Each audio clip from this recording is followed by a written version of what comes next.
Capitol Hill is a cesspool of grotesque politicians who cheat on their wives, who lie to the American people, who are power hungry, not all, but too damn many. And you rip off this scab, even though this man has turned a new page, even though you're trying to paint him in a way that's actually worse than anything he's actually done. Boy, oh boy, Pete Hegseth demonstrated why he would be a fantastic Secretary of Defense. Really, he would be fantastic. You know, a friend of mine, who you would know, but I'm not going to tell you who it is, who's mostly a Democrat, but kind of independent. He writes me during the course of my radio show last night saying, look, I agree with you, all this character assassination stuff, but he's not experienced. 3.5 million people. And I thought to myself, let's see, who's run anything that has 3.5 million people? Nobody. The Department of Defense is the biggest bureaucracy on the face, well, I won't say the face of the earth, but certainly in the face of the United States. And let's say somebody ran a corporation with 100,000 people. Would that make them qualified? There was a Secretary of Defense by the name of McNamara. He was considered one of the brain trust, the young Turks in the auto industry, and he was hired by John Kennedy to be Secretary of Defense, and then later held on by LBJ. He was responsible in large part for the quagmire in Vietnam. Did that help? No, I don't think so. Then we had somebody like Dick Cheney. Dick Cheney never served in the military, but he was Secretary of Defense for a period of time. He actually did a pretty good job in that role. So I could go on and on and on. What President Trump is looking for is not somebody who's been at the Department of Defense, who would be the only person who's come close to running an agency with 3.5 million people. He wants somebody who's going to look after the warfighters, who's going to represent them, not all this woke stuff that comes from the politicized generals on the top down. When I heard that we have 44 four-star generals. In World War II, we had 7. It almost blew my mind. I couldn't believe it. I remember as a young guy, a 4-star general, wow, those were rare. I mean, really rare. 44, you might say, is rare. That's way too many. For what? What do we have 44 four-star generals for? And then when I heard that the Secretary of Defense has 3,000 civilian staffers, just for the Secretary of Defense. What? And the head of the Joint Chiefs, 20-some years ago, that he had about 150 or 200 staffers working directly for him, and now he has 1,000? I don't know. Is it making our military better? No. What are they in charge of? Belly dancers and other woke stuff and so forth? It's so ridiculous. It's become so top-heavy. And I speak as somebody who supports the military, always has, and my family has been in the military. So there's Pete Hegseth, who wants to reform it. They want to destroy Pete because he wants to reform it. They want to destroy him because he doesn't buy all the lies, top-down politics, and so forth and so on. Senator Tim Kaine of Virginia, who likes to come across as sort of a good old guy, nice guy, kind of center-left. He's a left-wing kook. He's always been a left-wing kook. Remember, he was Hillary Clinton's running mate, and he is a left-wing kook. And I guess they chose him, among others, but him in particular, to be the hitman, Schumer's lapdog. And he got into stuff that was so outrageous. And I want to play some of this for you because for many of you, you actually work for a living, you pay taxes, you weren't able to watch it. Well, this is what I do for a living, so I watched most of this. So let's take a look at Tim Kaine. He wants to know about the divorces. He wants any confidential documents from the divorces. If the wives, the ex-wives will release them, will he agree to? I mean, come on, man. Outrageous. And Senator Mullen effectively answers him later, and we'll get to that. All right, Senator Tim Kaine, go. Thank you, Mr. Hegseth. I'm looking forward to this opportunity to talk. I want to return to the... By the way, it looks like he had a tough night. It looks like he just woke up from a drunken stupor. But anyway, go ahead. You referenced a minute ago that occurred in Monterey, California in October 2017. At that time, you were still married to your second wife, correct? I believe so.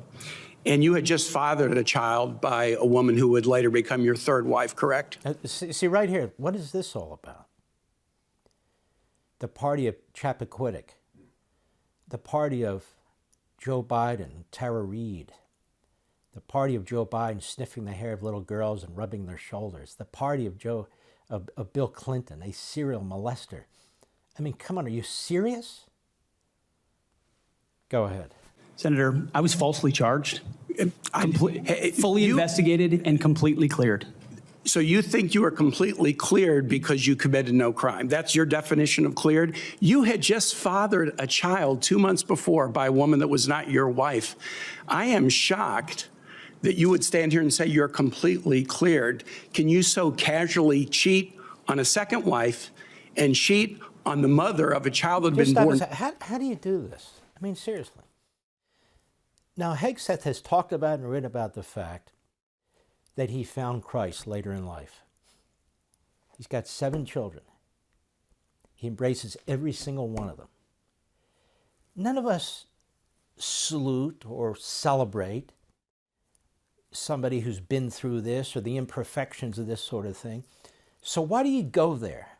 What is the point of going there other than to try and create some kind of drama, try and create something, anything that will stop him from becoming Secretary of Defense? And what's amazing about Hegseth, as you'll see as I continue the rest, he's cool as a cucumber. He doesn't let it rattle him. He just keeps plowing ahead. Go ahead. 2 months before, and you tell us you were completely cleared. How is that a complete clear? Senator, her child's name is Gwendolyn Hope Hegseth, and she's a child of God, and she's 7 years old. And she was, and you cheated on the mother of that child less than 2 months after that daughter was born, didn't you?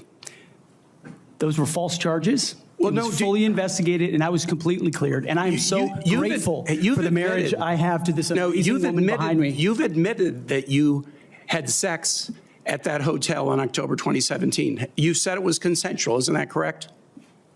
Anything...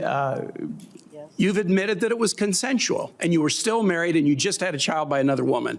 Again, how do you explain your judgment? Completely false charges against me. You fully investigated, and I was completely clear. You have admitted that you had sex while you were married to wife 2 after you just had fathered a child by wife 3.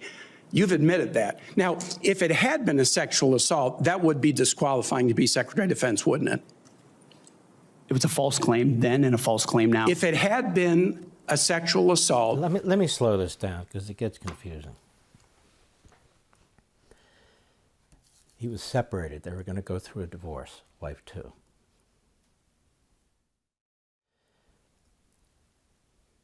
He was going to get married to another woman, wife 3. So he wasn't cheating on anybody. I'm just being honest and explaining this. Wife 2 had just had a baby. So the way he puts it is, if you're cheating on wife 2, with whom you've had a baby, wife 3 sitting right behind him, by the way, he's got 7 children. The wife 2 baby was 7 years old. The one he referenced was sitting in the audience. And he said, they're all children of God. He said, I would not have conducted myself this way, but I'm trying to explain it wasn't exactly the way he's portraying it either. Go ahead. That would be disqualifying to be Secretary of Defense, wouldn't it? That was a false claim. So you're talking about a hypothetical. So you can't tell me whether someone who has committed a sexual assault is disqualified from being Secretary of Defense?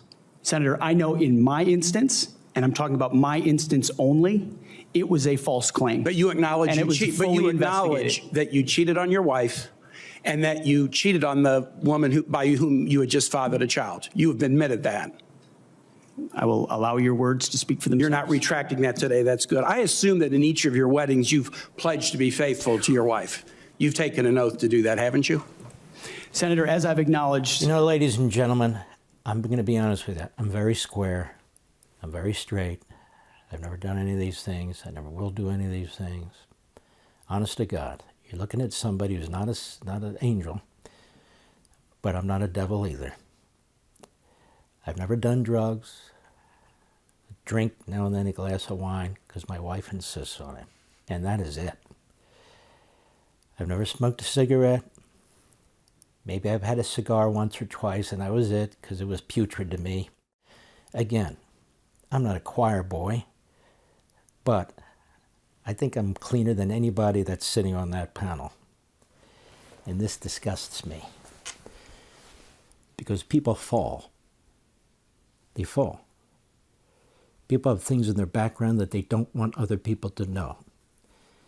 And this process is intended for the Senate to make a determination if somebody's qualified that a president wants in a high position.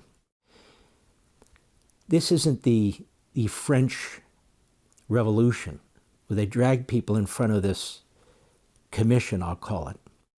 They would question them about their private lives and so forth and so on. If they didn't like it, it was off with their heads. The guillotine was working constantly, for 10 years. Blood in the streets. That's not the purpose of this process.